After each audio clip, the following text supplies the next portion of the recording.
Hello everyone. In our last class, we have studied about orbits, valency and atomic size. In today's class, we are going to study some other properties that are metallic character, non-metallic character, chemical reactivity, ionization energy, electronegativity, electron affinity and so on. But before beginning our today's lecture, first of all, let us recall what was atomic size. Atomic size था क्या? Atomic size मैंने बताया था, it is the distance between centre of nucleus of an atom to the outermost shell. Atom के centre से nucleus के centre से outermost shell के बीच की जो डिस्टेंस होती है that is known as atomic size. और डाउन अ ग्रुप आने पर एटॉमिक साइज इंक्रीज कर रही है, आप देख रहे होंगे, because number of shells increase कर रही है. वेयर एज अब ये पॉइंट आपको ध्यान में रखना है, on moving left to right in a period, किसी भी पीरियड में जब आप लेफ्ट टू राइट मूव करेंगे एटॉमिक साइज डिक्रीजेज. देखने में जरूर आपको ये सेम लगती होगी, बट एटॉमिक साइज क्या हो जा रही है? डिक्रीज हो जा रही है. Why it decreases? Because nuclear pull और न्यूक्लियर चार्ज बढ़ रहा है. जैसे जैसे आप लेफ्ट टू राइट आएंगे in a period, number of protons are increasing, because of which the force of attraction also increases and the size of atom shrinks. Atom की size क्या हो जाती है? श्रिंक कर जाती है. Is that clear? ठीक है, तो इस पॉइंट को बहुत ध्यान में रखना है कि लेफ्ट टू राइट आने पर एटॉमिक साइज डिक्रीज हो जाती है. अब हम लोग फोर्थ पॉइंट आज से बिगिन करते हैं, मेटालिक कैरेक्टर. मेटालिक कैरेक्टर, और ऑब्वियस सी बात है, मेटेलिक कैरेक्टर नेम सजेस्ट कर रहा है, ये प्रॉपर्टीज कौन होल्ड करेगा? मेटल्स होल्ड करेंगे. मेटल्स क्या होते हैं? मेटल्स आर दोज सब्सटेंसेस या those elements which have a tendency to lose electrons. Metals वो होते हैं जिनकी टेंडेंसी होती है इलेक्ट्रॉन्स को लूज करने की. दोज, यहाँ तक समझ में आया?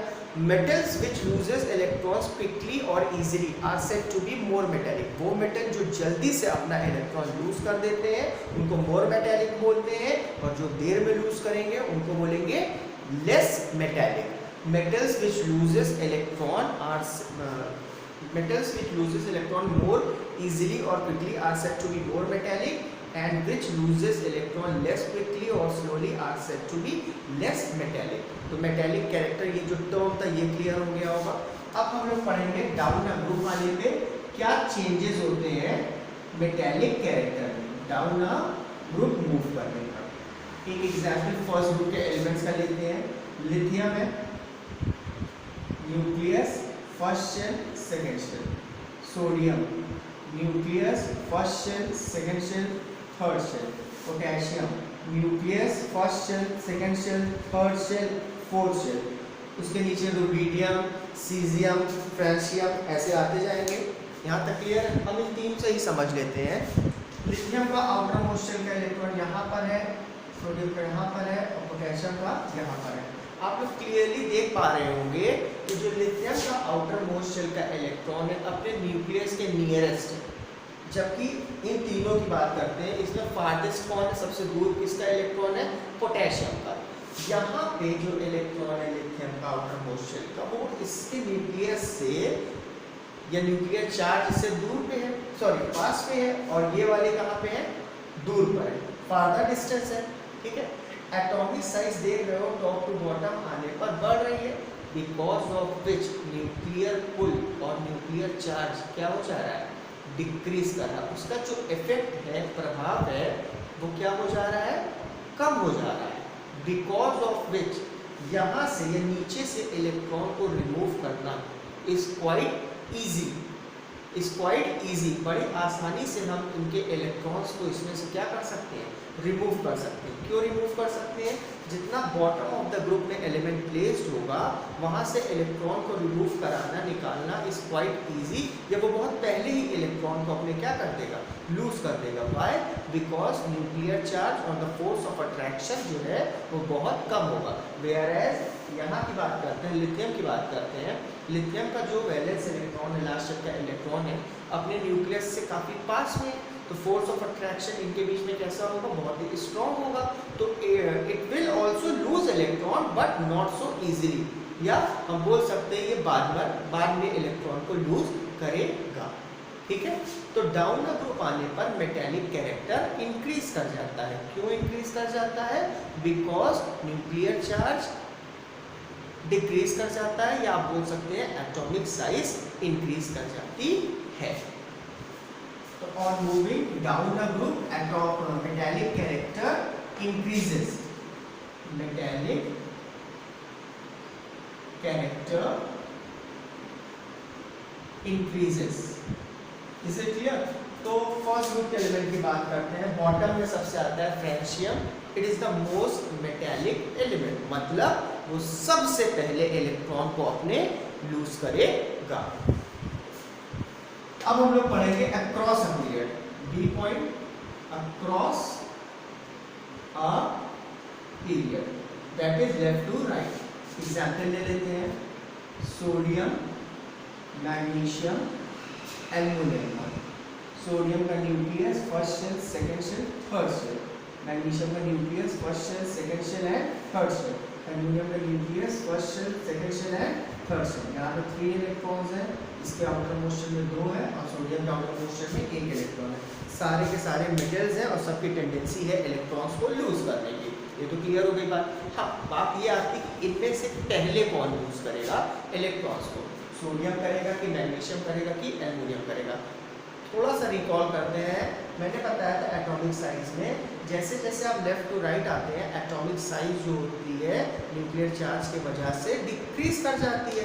मतलब इन तीनों में बात करते हैं, इसकी जो साइज होगी वो सबसे छोटी होगी एल्युमिनियम की। मतलब ये जो इलेक्ट्रॉन्स हैं साइज छोटी हो जाने की वजह से these 3 electrons are closer to its nucleus. जब अपने न्यूक्लियस से पास में है तो फोर्स ऑफ अट्रैक्शन कैसा होगा? स्ट्रॉन्ग होगा। जबकि सोडियम की बात करते हैं, इसकी साइज सबसे बड़ी है, या कह सकते हैं कि जो इसके इलेक्ट्रॉन्स अपने न्यूक्लियस से ज़्यादा डिस्टेंस पे हैं। ठीक है, अब ज़्यादा डिस्टेंस पे तो ये सबसे पहले लूज करेगा, ये और बाद में लूज करेगा, और ये सबसे बाद में इलेक्ट्रॉन्स को लूज करेगा। मतलब tendency to lose electrons on moving left to right in a period decreases. ये सबसे पहले अपने इलेक्ट्रॉन को लूज कर देगा। क्यों लूज कर देगा? बिकॉज इसका न्यूक्लियर चार्ज कम है, या बोल सकते हो एटॉमिक साइज ज़्यादा है। एटॉमिक साइज ज़्यादा होगी तो मेटेलिक कैरेक्टर भी क्या होगा? ज़्यादा होगा। और एटॉमिक साइज कम होगी तो मेटेलिक कैरेक्टर भी क्या होगा? कम होगा। तो on moving left to right in a period metallic character decreases. Is it clear? Metallic character क्या हो जाता है अक्रॉस अ पीरियड आने पर? मेटेलिक कैरेक्टर डिक्रीज कर जाता है। Is that clear? On moving left to right in a period metallic character decreases, जबकि टॉप टू बॉटम आने पर इंक्रीज करते हैं। यहाँ पे क्लियर हो गया? सोडियम, मैग्नीशियम, एल्युमिनियम की बात करते हैं, ये मोस्ट मेटेलिक है, ये लेस मेटेलिक है। लिथियम, बेरिलियम और बोरोन की बात करते हैं, ये मोस्ट मेटेलिक है, ये लेस मेटेलिक है। ठीक है, आगे बढ़ते हैं। मेटेलिक कैरेक्टर खत्म हो गया। 5th पॉइंट अब हम रीडिंग करेंगे, नॉन मेटेलिक कैरेक्टर। तो ऑब्वियस सी बात है, ये प्रॉपर्टी जो होगी वो नॉन मेटल्स के लिए डिफाइन होगी। Non metals have a tendency to gain electron और to share electron. Non metals की टेंडेंसी होती है इलेक्ट्रॉन्स को गेन करने की या शेयर करने की। Those non metals which gain electrons quickly are said to be more non metallic, and those non metals which gain electrons slowly are said to be less non metallic. जो non metal जल्दी electrons को gain कर लेते हैं, तुरंत gain कर लेंगे, उनको बोलेंगे मोर नॉन मेटेलिक। जो थोड़ा देर में गेन करेंगे उनको बोलेंगे लेस नॉन मेटेलिक। ठीक है, अब हम बात करते हैं डाउन द ग्रुप आने की। क्या डाउन द ग्रुप आने में क्या चेंजेस आप ऑब्जर्व करेंगे? Down a group, fluorine, chlorine, bromine का एग्जाम्पल ले लेते हैं। Fluorine, chlorine, bromine, nucleus first shell, second shell, nucleus first, second, third, nucleus first shell, second shell and third shell, first, second, third and 400। ठीक है, अब हम लोग इसके एग्जाम्पल से ये समझेंगे कि कौन इन तीनों में पहले इलेक्ट्रॉन को गेन करेगा। एक इलेक्ट्रॉन इसको भी चाहिए, एक इनको भी चाहिए और एक इसको भी चाहिए, एक इलेक्ट्रॉन। ठीक है, देखिए इलेक्ट्रॉन सबको पता है नेगेटिव चार्ज होते हैं, इज दैट क्लियर। अगर इन तीनों की बात करते हैं तो साइज सबसे छोटी इसकी है, एटॉमिक साइज स्मॉलेस्ट किसकी है, फ्लोरीन की, दिख रहा होगा क्योंकि दो ही शेल्स हैं। अब इसकी साइज जो है वो बहुत छोटी है, बिकॉज ऑफ इट, जिसके वजह से इसके न्यूक्लियर चार्ज का जो इफेक्ट होगा वो सबसे ज़्यादा होगा। क्यों ज़्यादा होगा, साइज छोटी हो जाने के वजह से फोर्स ऑफ अट्रैक्शन क्या होगा, वो बहुत ज़्यादा होगा। किसका फोर्स ऑफ अट्रैक्शन, प्रोटॉन्स का, और आप बोल सकते हैं न्यूक्लियर चार्ज का, बिकॉज ऑफ विच अब यहाँ पे प्रोटॉन्स का जो इफेक्ट है वो इन तीनों के कंपैरिजन में सबसे ज़्यादा है। प्रोटॉन्स पॉजिटिव चार्ज है और इलेक्ट्रॉन्स नेगेटिव चार्ज है, तो यहाँ के प्रोटॉन्स जो है वो बहुत जल्दी इलेक्ट्रॉन्स को क्या कर लेंगे, गेन कर लेंगे, as compare to chlorine and bromine. मतलब डाउन अ ग्रुप आने पर नॉन मेटेलिक कैरेक्टर डिक्रीज करता है। Is it clear. फ्लोरीन जो है वो सबसे पहले इलेक्ट्रॉन को गेन करेगी, सबसे ज्यादा नॉन मेटेलिक एलिमेंट है as compare to chlorine, bromine and iodine. समझ में आ गया। तो फ्लोरीन की जो टेंडेंसी है इलेक्ट्रॉन्स को गेन करने की as compare to chlorine, bromine and iodine is more. तो टॉप टू बॉटम आने पर नॉन मेटेलिक कैरेक्टर डिक्रीज करता है।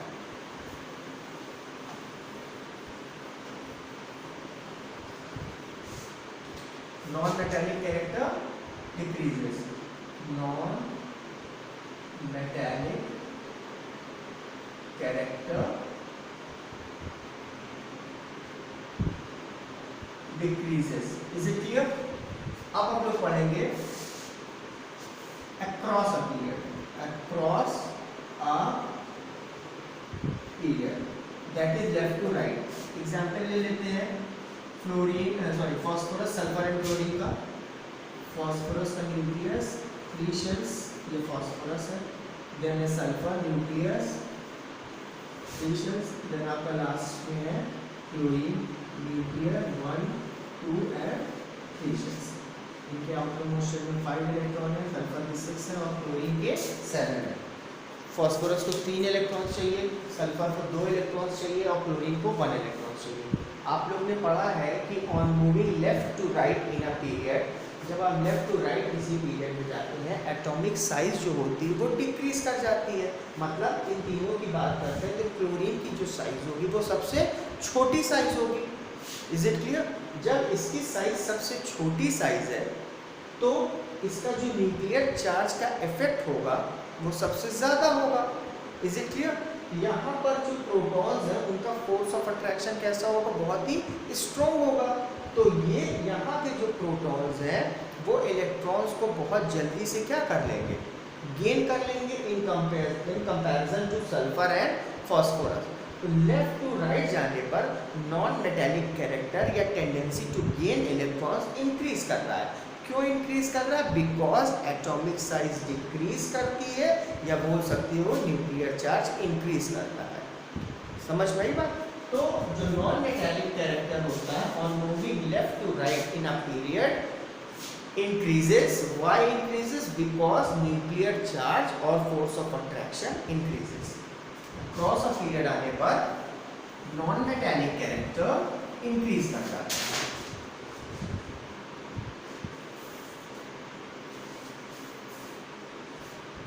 इंक्रीजेस। Is it clear.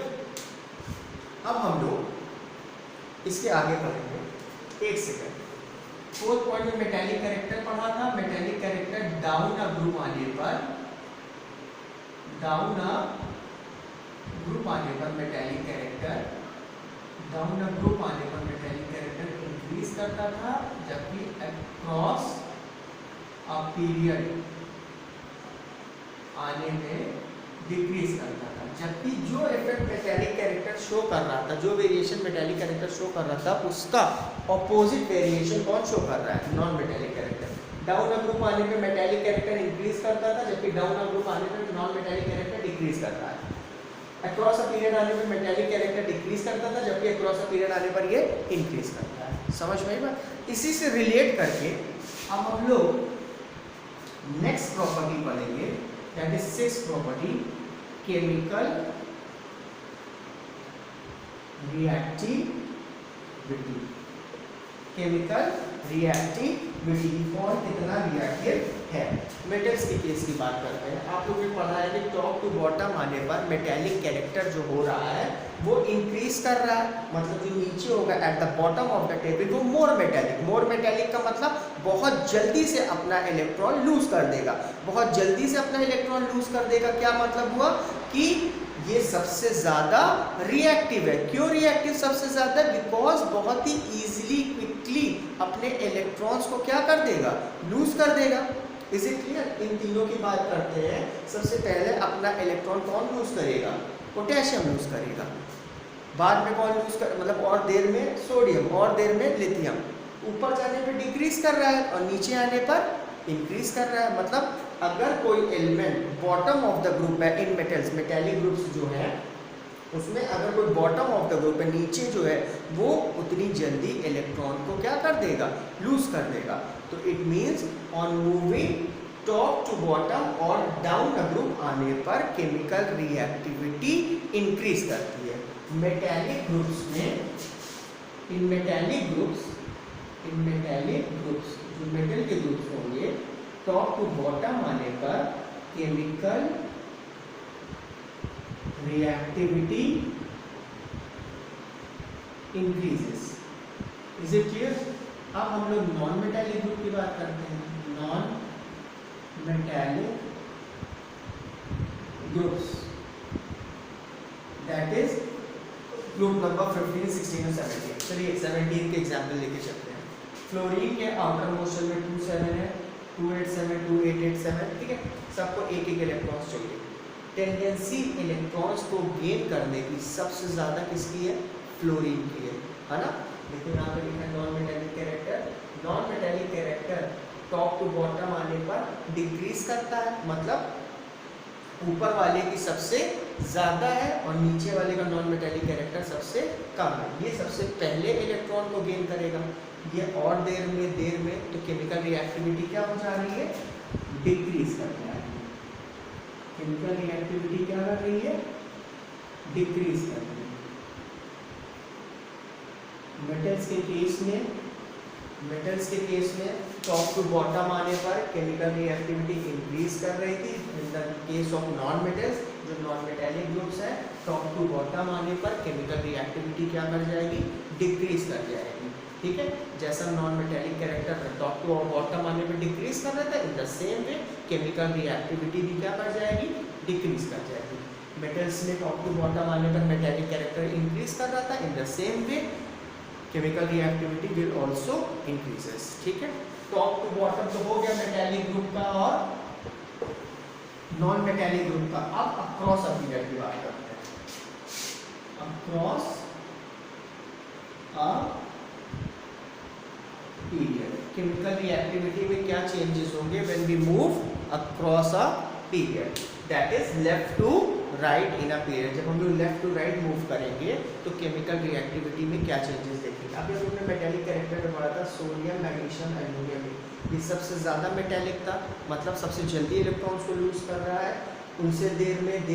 हाँ, तो मेटालिक कैरेक्टर जो था वो डिक्रीज कर रहा था। In the same way chemical reactivity on moving left to right in a period decreases. जैसे जैसे आप लेफ्ट टू राइट पीरियड में मूव करेंगे केमिकल रिएक्टिविटी क्या हो जाएगी? डिक्रीज कर जाएगी। क्यों डिक्रीज कर जाएगी? बिकॉज साइज छोटी हो रही है, न्यूक्लियर चार्ज इंक्रीज कर रहा है, तो बहुत ही ईजिली इलेक्ट्रॉन्स को लूज नहीं करेगा। ठीक है, नॉन मेटल्स की बात करते हैं तो नॉन मेटल्स में हम लोगों ने ये लिखा भी हुआ है, अक्रॉस अ पीरियड आने पर इंक्रीज कर जाती है। नॉन मेटालिक कैरेक्टर इंक्रीज कर जाता है तो केमिकल रिएक्टिविटी भी क्या कर जाएगी? इंक्रीज कर जाएगी। मतलब ये सबसे ज़्यादा रिएक्टिव होगा नॉन मेटालिक केस में और मेटल के केस में ये होगा। अगर हम लिख लेते हैं across a period, sodium, magnesium, aluminium, silicon, phosphorus, sulphur और क्लोरीन। रिएक्टिविटी जो है वो इधर से इधर आने पर पहले क्या होगी, डिक्रीज करेगी। ये जो सिलिकॉन होगा ये लीस्ट रिएक्टिव होगा, लीस्ट रिएक्टिव। फिर उसके बाद लेफ्ट टू राइट जाने पर केमिकल रिएक्टिविटी क्या कर जाएगी, इंक्रीज कर जाएगी। समझ में आएगा? तो on moving left to right in a period chemical reactivity first decreases up to group number 14। Group number 14 तक केमिकल रिएक्टिविटी क्या करेगी, डिक्रीज करेगी एंड फर्दर उसके बाद क्या कर जाएगी, इंक्रीज कर जाएगी। ठीक है, तो केमिकल रिएक्टिविटी हो गया, मेटालिक कैरेक्टर है, नॉन मेटालिक कैरेक्टर हो गया। अब इसके आगे हम लोग आयनाइजेशन एनर्जी पढ़ेंगे, इलेक्ट्रॉन एफिनिटी पढ़ेंगे और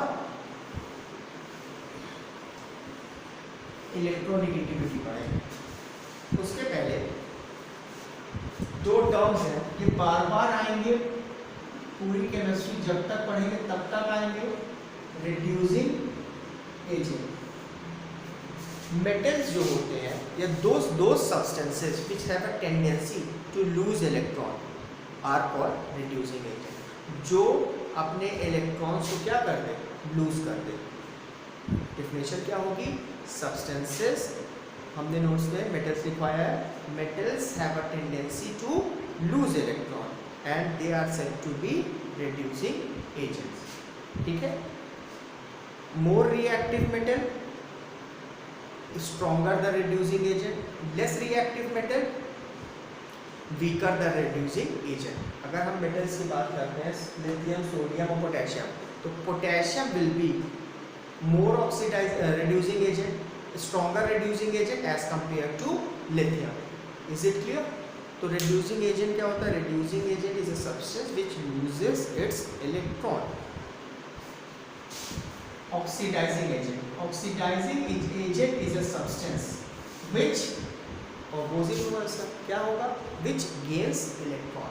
non metals are also known as oxidising agent. Why they are called so, because they have a tendency to gain electron. Non metals को ऑक्सीडाइजिंग एजेंट कहते हैं, क्यों, बिकॉज इनकी टेंडेंसी होती है इलेक्ट्रॉन्स को गेन करने की। जो जल्दी गेन कर लेगा वो स्ट्रॉन्ग ऑक्सीडाइजिंग एजेंट हो गया, जो देर में गेन करेगा वो वीक ऑक्सीडाइजिंग एजेंट हो गया। अगर फ्लोरीन, क्लोरीन और ब्रोमीन की बात करते हैं, सबसे पहले इलेक्ट्रॉन गेन करता है फ्लोरीन। तो fluorine is a strong oxidising agent as compare to chlorine and bromine, या bromine is the weakest among these three. Is it clear? तो ऑक्सीडाइजिंग एजेंट क्या होता है, ये भी क्लियर हो गया। रिड्यूसिंग एजेंट क्या होता है, ये भी क्लियर हो गया। अब हम लोग पढ़ेंगे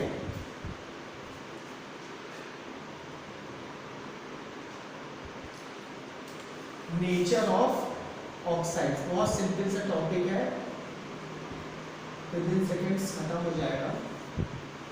जनरली मेटल ऑक्साइड जो होती हैं, metal oxides means sodium oxide, potassium oxide, calcium oxide, aluminium oxide and so on. Metal oxides generally are of basic nature, are of basic nature. Basic nature means they behave like bases, whereas non-metallic oxides, जो non-metal की oxides होती हैं, are generally I am using the word generally, not always, generally non-metallic oxides are generally of acidic nature, they show acidic behavior। Is it clear? ठीक है, अच्छा अब हम लोग मूव करते हैं लेफ्ट टू राइट आने पर ऑक्साइड्स के नेचर में क्या चेंजेस आते हैं। देखिए लिखते हैं sodium, magnesium, aluminium, silicon, phosphorus, sulphur, chlorine. Oxide के फॉर्म में सोडियम ऑक्साइड के फॉर्म में ये होता है, मैग्नीशियम ऑक्साइड के फॉर्म में ये होता है, एल्यूमिनियम ऑक्साइड के फॉर्म में ये होता है, ऑक्साइड का फॉर्म में ये होता है, फॉस्फोरस ऑक्साइड का फॉर्म में ये होता है, सल्फर ऑक्साइड का फॉर्म में ये होता है, और क्लोरीन ऑक्साइड का फॉर्मूला होता है Cl2O7। ठीक है, ये कुछ ऑक्साइड्स के फॉर्मूला है। सुनिए, सोडियम ऑक्साइड मेटल ऑक्साइड है तो हाईली बेसिक या स्ट्रॉन्गली बेसिक होती है, ठीक है। इन सारे में ये सबसे ज़्यादा स्ट्रॉन्गली क्या होती है, बेसिक होती है। मैग्नीशियम ऑक्साइड मेटल ऑक्साइड है तो बेसिक नेचर की होगी। एल्युमिनियम ऑक्साइड, एल्युमिनियम की जो ऑक्साइड का नेचर होता है, बिहेवियर होता है, वो एम्फोटेरिक होता है। ये बहुत बार आएगा, इस पे एक क्वेश्चन आता ही आता है। एनी हाउ ये आगे भी कई बार आप पढ़ेंगे। एम्फोटेरिक, एल्युमिनियम की ऑक्साइड का जो नेचर होता है वो एम्फोटेरिक। एम्फोटेरिक वर्ड का क्या मतलब होता है, it shows dual nature. Dual nature का मतलब ये बेसिक बिहेवियर भी शो करता है as well as acidic behaviour भी शो करता है। It will become more clear to you in chapter acid bases and salts. तो वहाँ जब आएगा तो और डिटेल में पढ़ेंगे, बट अभी फॉर द टाइमिंग इतना जानिए कि it is of amphoteric nature. सिलिक ऑक्साइड जो होती है वो एसिडिक बिहेवियर शो करती है, ठीक है। फीबली एसिडिक आप बोल सकते हैं, फीबली या लेस एसिडिक, ये एसिडिक है, ये एसिडिक है, ये मोस्ट एसिडिक है। क्लोरीन की जो ऑक्साइड है वो हाईली। तो आप देख रहे हैं on moving left to right in a period basic nature changes into acidic nature. Is that clear? Rough कर देते हैं। अब डाउन अ ग्रुप आने पर क्या होगा, डाउन अ ग्रुप आने पर नॉन मेटेलिक ऑक्साइड्स जो होती हैं उनके बिहेवियर में तो कोई चेंजेस नहीं आएगा। वेयरएज मेटेलिक ऑक्साइड्स जो होती है टॉप टू बॉटम आने पर इनका नेचर क्या कर जाता है, इंक्रीजेस। इंक्रीजेस का मतलब ये हो गया कि जितने बॉटम है, फॉर एग्जांपल यहाँ पर लास्ट में फ्रेंशियम है तो francium oxide will be highly basic as compare to lithium oxide. Is that clear? Basic behaviour increases on moving down a group in metallic groups. अब हम लोग पढ़ेंगे नेचर ऑफ ऑक्साइड्स हो गया। नेक्स्ट पार्ट जो है या नेक्स्ट टॉपिक जो है हमारी वो है ionisation energy.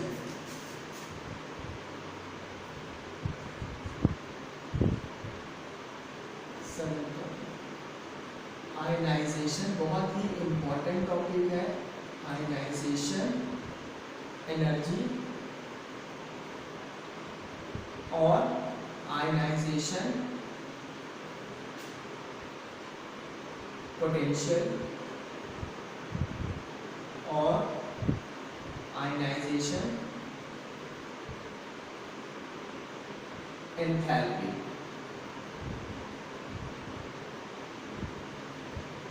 Short form I.ED।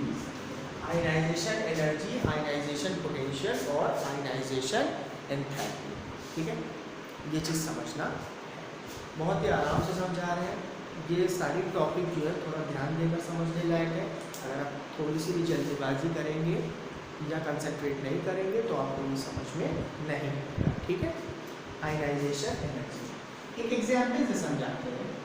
Sodium 281 outer most shell में 1 इलेक्ट्रॉन है, nucleus first shell, second shell और लास्ट शेल। ये 1 इलेक्ट्रॉन है, यहाँ पे 8 इलेक्ट्रॉन है, 2 उससे मतलब नहीं है। आउटर मोस्ट शेल में 1 इलेक्ट्रॉन प्रेजेंट है और यही 1 इलेक्ट्रॉन क्या करेगा, लूज करेगा सोडियम, ठीक है। बट सुनो, आज की डेट में यह हमेशा से ऐसे ही होता आया है कि कोई भी किसी चीज़ को लूज करता है तो ऑब्वियस सी बात है वो कोई चीज़ पहले गेन करेगा तब लूज करेगा। गिव एंड टेक का ज़माना है, ठीक है। तो सोडियम अपना 1 इलेक्ट्रॉन लूज करना चाहता है। क्यों चाहता है? ताकि हम क्या हो जाए, स्टेबल हो जाए। But before doing that sodium को कुछ चाहिए। मीन्स अगर आपको यहाँ से इलेक्ट्रॉन को रिमूव करना है, निकालना है, तो सोडियम को आप प्रोवाइड कराएंगे एनर्जी। आपको क्या देनी पड़ेगी? सोडियम को एनर्जी देनी पड़ेगी। वाई? ये एनर्जी क्यों देगा? हमने बताया था कि ये जो न्यूक्लियस है इलेक्ट्रॉन को अट्रैक्ट कर रहा है एक फोर्स से, force of attraction. The nuclear charge जो होता है या प्रोटॉन्स जो होते हैं, protons attracts the electrons which are present in different orbits, उसको अट्रैक्ट कर रहा है। तो अगर आपको ये इलेक्ट्रॉन इसमें से रिमूव करना है, निकालना है, तो for that you have to provide energy. that energy is known as ionization energy. It is the amount, the energy required to remove an electron from neutral gaseous isolated atom. एक neutral, neutral का मतलब सारे atom के neutral होते हैं, gases state में, isolated का मतलब अकेला। न्यूट्रल गैसेस आइसोलेटेड एटम में से इलेक्ट्रॉन को रिमूव करना है, तो जो एनर्जी हम लोग प्रोवाइड कराएंगे that energy is known as ionisation energy. Is it clear? Ionisation energy क्या होती है? Energy required to remove an electron from a neutral gases isolated atom to convert it into cation. Cation में change हो जाएगा जब electron को loose कर देगा, पॉजिटिव आयन में चेंज हो जाएगा, तो उस एनर्जी को क्या बोलते हैं? Ionisation energy. Is it clear? मतलब अगर कोई मेटल है और उसको आपने क्या प्रोवाइड करा दिया? आयनाइजेशन एनर्जी दिया, तो वो पॉजिटिव आयन कैटायन बन गया गैसेस स्टेट में, है ना? पॉजिटिव आयन क्या बन गया? कैटायन बन गया, प्लस उसमें से एक इलेक्ट्रॉन क्या हो गया? रिलीज हो गया। समझ में आएगी बात? कुछ ऐसे भी एलिमेंट के एटम्स होते हैं जिनमें 2 या 3 इलेक्ट्रॉन्स को रिलीज करने की टेंडेंसी होती है। तो एक मैग्नीशियम की बात करते हैं, जैसे आपने फर्स्ट आयनाइजेशन एनर्जी जो प्रोवाइड करें, उससे एक इलेक्ट्रॉन रिमूव हो, अब दूसरा भी रिमूव करना है, तो आप इसको और एनर्जी क्या कराएंगे? प्रोवाइड कराएंगे, तभी तो ये दूसरा इलेक्ट्रॉन 2 इलेक्ट्रॉन्स लूज करेगा ना, एक बार में दोनों नहीं लूज करना। पहले आपने कुछ एनर्जी प्रोवाइड की तो एक लूज किया, और प्रोवाइड की तो दूसरा लूज किया। इन द सेम वे एल्युमिनियम को तीन बार एनर्जी क्या करनी पड़ेगी? प्रोवाइड करनी पड़ेगी। फर्स्ट आयनाइजेशन एनर्जी से ज़्यादा होती है सेकेंड आयनाइजेशन एनर्जी, और सेकेंड से ज़्यादा होती है थर्ड आयनाइजेशन एनर्जी। मतलब सक्सेसिव आयनाइजेशन एनर्जी जो होती है, वैल्यू जो होती है, वो इंक्रीज करती जाती है। Is it clear? तो आयनाइजेशन एनर्जी क्या होता है ये समझ में आ गया होगा आई थिंक आप लोगों को। आयनाइजेशन एनर्जी फिर से एक बार रिकॉल कर लेते हैं। The energy required to remove an electron from a neutral isolated gaseous atom and convert it into a positively charged gaseous ion is called ionization energy. Ionization energy is measured in electrons volt per atom. इसकी जो unit होती है वो होती क्या है? electrons volt per atom and its SI unit is kilojoule per mole. दो unit है, इलेक्ट्रॉन वोल्ट्स पर एटम, और SI यूनिट है kilojoule per mole. Is it clear? तो आयनाइजेशन एनर्जी क्या होता है ये समझ में आ गया है। अब हम लोग पढ़ेंगे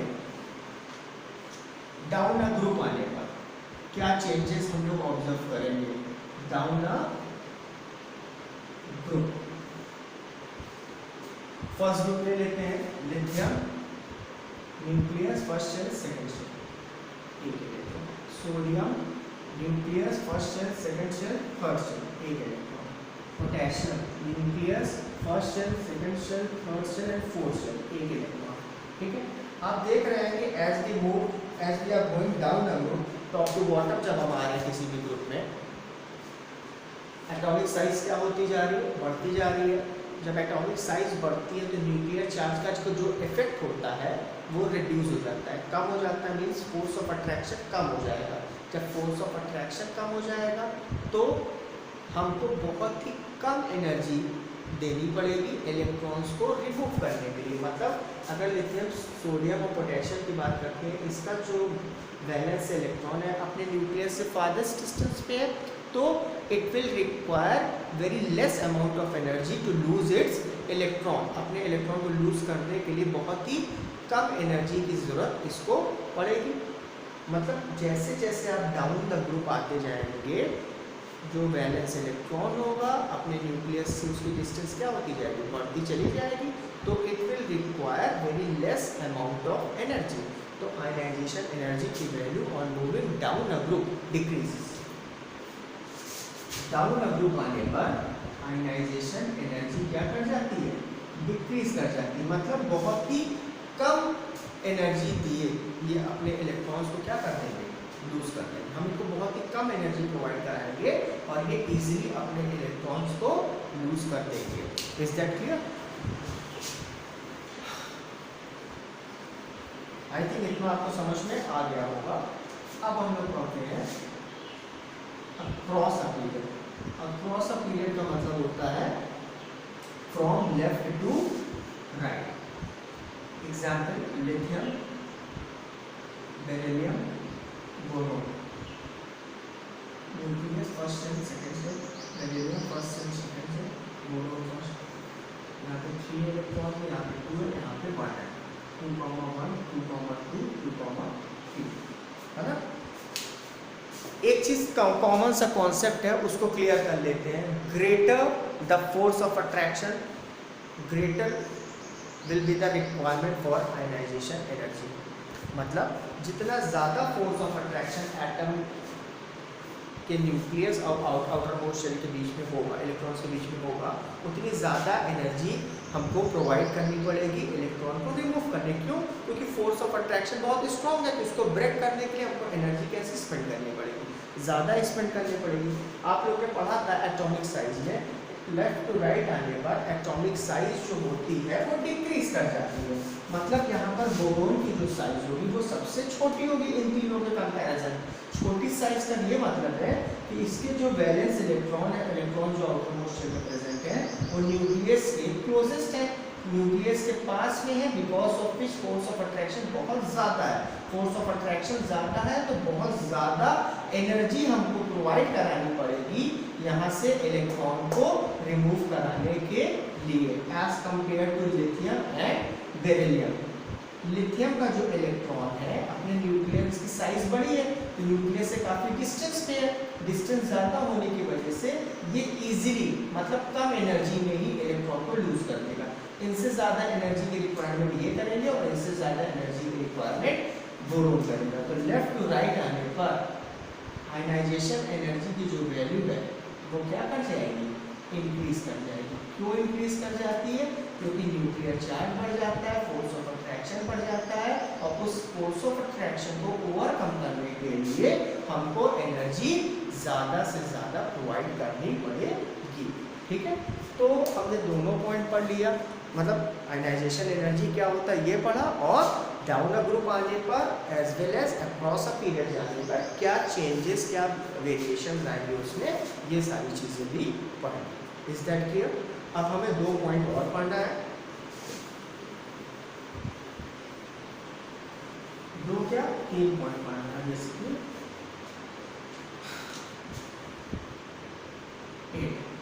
इलेक्ट्रॉन एफिनिटी,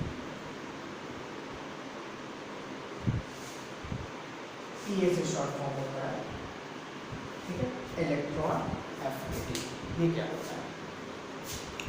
इलेक्ट्रॉन एफिनिटी, जैसे हमने पढ़ा था कि इलेक्ट्रॉन्स को रिमूव कराना है किसी से, तो एनर्जी हम प्रोवाइड कराएंगे, that energy is known as ionisation energy. अब इसका ये अपोजिट होता है, अगर आप किसी एटम को इलेक्ट्रॉन दे रहे हो, आप इलेक्ट्रॉन्स प्रोवाइड करा रहे हो, तो वो आपको क्या देगा? एनर्जी देगा। That energy is known as electron affinity. ठीक है, इलेक्ट्रॉन एफिनिटी होता क्या है, उसकी डेफिनेशन क्या है, हम लोग अब वो पढ़ते हैं। The amount of energy release while converting a neutral gaseous isolated, एक न्यूट्रल गैसियस आइसोलेटेड एटम है, उसको कन्वर्ट करना है। जब इलेक्ट्रॉन गेन करेगा तो किस में कन्वर्ट हो जाएगा? निगेटिवली चार्ज एनायन में। फिर से पढ़ते हैं, the amount of energy required to convert a neutral gaseous isolated atom, एक न्यूट्रल गैसियस आइसोलेटेड एटम को निगेटिवली चार्ज गैसियस आयन में कन्वर्ट करने में जो एनर्जी क्या होगी? रिलीज होगी, that energy value is known as electron affinity. Suppose करो एक एटम है नॉन मेटल का एक्स गैसियस स्टेट में, ठीक है, आपने उसको क्या दिया? इलेक्ट्रॉन दिया, तो वो निगेटिवली चार्ज आयन में चेंज हो गया, प्लस एनर्जी क्या करेगा? रिलीज करेगा, that energy value is known as electron affinity. Ionisation energy का एग्जैक्टली अपोजिट होता है। ठीक है, आयनाइजेशन एनर्जी हम प्रोवाइड कराते थे, ठीक है, तो वो इलेक्ट्रॉन देता था। इलेक्ट्रॉन एफिनिटी क्या होता है, यहाँ पर हम इलेक्ट्रॉन प्रोवाइड करा रहे हैं तो वो एटम क्या रिलीज कर रहा है, electron affinity. Is that clear? आगे बढ़ते हैं। अब इसकी यूनिट क्या होती है, किलो जूल पर मोल होती है, और इलेक्ट्रॉन वोल्ट पर एटम, सेम वही यूनिट होती है जो आयनाइजेशन एनर्जी में हम लोगों ने पढ़ी थी। Is that clear? Electron volt पर एटम और किलो जूल पर mole. Is that clear? Unit हो गई, ठीक है। आगे बढ़ते हैं। अच्छा, फिर वही चीज टॉप टू बॉटम आने पर क्या ऑब्जर्वेशन होगा, डाउन ग्रुप आने पर as well as across a period आने पर क्या ऑब्जर्वेशन होगा। सबसे पहले डाउन ग्रुप पर, डाउन अ ग्रुप, देखिए इसमें फ्लोरीन और ब्रोमीन में बात करते हैं। इसके जो इलेक्ट्रॉन्स हैं अपने न्यूक्लियस के क्लोजेस्ट है, पास में है, तो जब पास में ज़्यादा होंगे तो फोर्स ऑफ अट्रैक्शन कैसा होगा, स्ट्रॉन्ग होगा, ठीक है। तो इन तीनों के कंपैरिजन में सबसे ज़्यादा एनर्जी कौन रिलीज करेगा, फ्लोरीन रिलीज करेगा। वाई? बिकॉज इसकी जो साइज होती है वो बहुत छोटी होती है, या आप बोल सकते हो न्यूक्लियर चार्ज जो होता है वो बहुत ज़्यादा होता है, because of which its tendency to lose energy is more. तो इलेक्ट्रॉन एफिनिटी वैल्यू जो है इसकी सबसे ज़्यादा होगी, कम मतलब डाउन ग्रुप आने पर इलेक्ट्रॉन एफिनिटी वैल्यू क्या हो जाती है, डिक्रीज कर जाती है। Is it clear? अब आते हैं across a period, that is left to right. Nitrogen, oxygen, fluorine सबको इलेक्ट्रॉन्स की रिक्वायरमेंट है, इनको 3, इनको 2, इनको 1, ठीक है, वो तो क्लियर है। बट जब इनको इलेक्ट्रॉन्स मिलेंगे तो ये एनर्जी रिलीज करेंगे। सबसे ज़्यादा एनर्जी कौन रिलीज करेगा, फिर वही फ्लोरीन करेगा। Why fluorine? बिकॉज इसकी साइज जो है इन तीनों के कंपैरिजन में सबसे छोटी है, और यू कैन से कि न्यूक्लियर चार्ज का जो इफेक्ट है, द फोर्स ऑफ अट्रैक्शन का जो इफेक्ट है वो सबसे ज़्यादा यहाँ पर है, तो सबसे ज़्यादा एनर्जी ये रिलीज करेगा। समझ में आएगा? तो लेफ्ट टू राइट आने पर इलेक्ट्रॉन एफिनिटी वैल्यू क्या हो जा रही है, इंक्रीज कर जाती है। वेयरएज टॉप टू बॉटम आने पर क्या हो जा रही थी, डिक्रीज कर जाती थी, ठीक है। तो इलेक्ट्रॉन एफिनिटी वाला जो टर्म था वो भी क्लियर हो गया। बेसिकली ये जो वैल्यूज हैं इलेक्ट्रॉन एफिनिटी की, ठीक है, ये नॉन मेटल्स के लिए, क्योंकि वही इलेक्ट्रॉन गेन करते हैं, तो metals have very low value for electron affinity, whereas non metals have very high value of electron affinity, ठीक है। अब हम लोग पढ़ेंगे